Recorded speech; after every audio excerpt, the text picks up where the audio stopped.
What's up, gamers? Barnes here. Um, we have a question this week from Atari 67, and the question is for the group, and it's about conflict. And the question is, assuming that we all agree that great stories are driven by conflict, and that combat is primarily conflict, where does combat fit into the narrative of your role-playing? Does combat drive it, or is combat a necessary byproduct of your character's story? For me, it's a necessary byproduct of my character's story. What do you mean by that? Well, my character's not completely driven by combat. Like, that's secondary. I mean, I'd rather have my character be developed as an entity than just somebody who runs around and fights all the time. All right, I see that. But does combat in any way like drive his personality and make his personality, or like in any? A little bit, yeah. Yeah, in that respect, yeah, it does, because he wants to be famous for kicking ass. Sure, So like I'm I've sure seen your that's a character. primary drive. Then. Even like in like free play, you're like jumping from like ship to ship and stuff.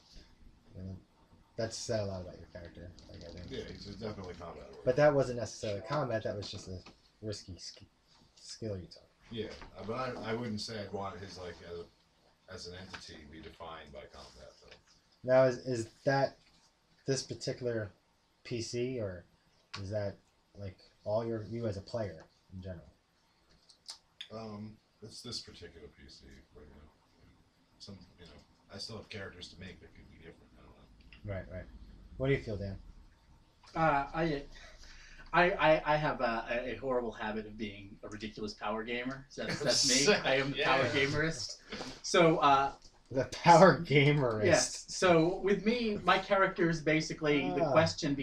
At least in this game system, my feeling is that Pathfinder and D&D are pretty much the meat of the game's rules are based on combat. Like that is the meat is combat or else combat-esque things.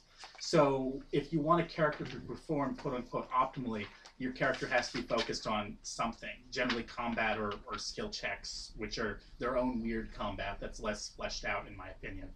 But so I think, yeah, the character is role-playing. I think the combat should be secondary, obviously. But I know I don't actually do that because I'm a power gamer, like I said. So for you, your character's personality gets fleshed out in combat, you think?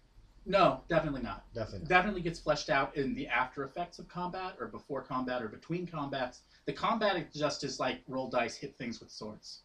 The character's personality develops at other points in time. The combat is probably not relevant to the character's development. Okay. Pete, how do you feel? Me, I think that I don't let combat affect my characters very much. Maybe in the last campaign, but that was really... Do you feel like your character's personalities have been developed more in combat, or like out of combat? Out of combat. I do agree that combat and conflict is pretty much the same thing, and that conflict does make great stories. I do agree to that. It's a lot of great fantasy sci-fi stories. You almost can't have one without it. Yeah. Well, you need it. You need it. You need conflict.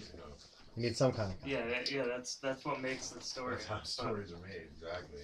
It's weird how I think it's weird how building your character, you don't really know how it's gonna end up being role played, but you kind of develop the role playing after writing the character. I'm playing a deaf character. You are playing a deaf character. It's weird because I never thought I'd end up having to role play that, but it's tough. Yeah. Well, it kind of brings us back like spot and listen checks almost. Spot checks. Lots of spot checks. Matt, did you want to say anything? Matt's back with us. Hi. Joel's with us too, but he doesn't want to appear on the camera, so he'll be off camera. A couple newer players.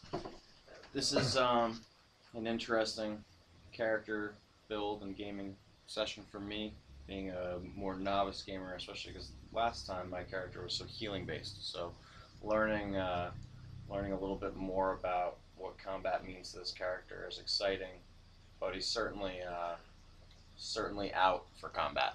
This character, he's an evil knight. He's always looking to, you know, pursue his cause. He's And- tyrannical. What? Tyrannical. Yeah, he's tyrannical. He's building an empire. Violence is a tool. Violence is absolutely a tool, another tool for control, but he has an interesting honor code because he wants to not only beat his enemies, but humiliate them by not giving them any excuse as to why they lost. There's no down, there's no flank, there's no anything. Me walking up to you, smacking you in my gauntlet, and asking you to shed blood right now. So it's exciting to know that this character is so combat oriented, and I'm sure that his antics on the battlefield will definitely play a large part of his evolution in the story, because I can't imagine him building an empire without a series of glorious victories. We'll get into Matt's character's personal pursuits That's what I'm thinking. when we do a PC profile of him. Absolutely. Anybody else have anything to say about this subject? Does combat drive role playing, or you guys thought? No, I think everybody gave their take on it. All right. Well, thanks for the watching. question, man. Talk to you guys soon. This spring part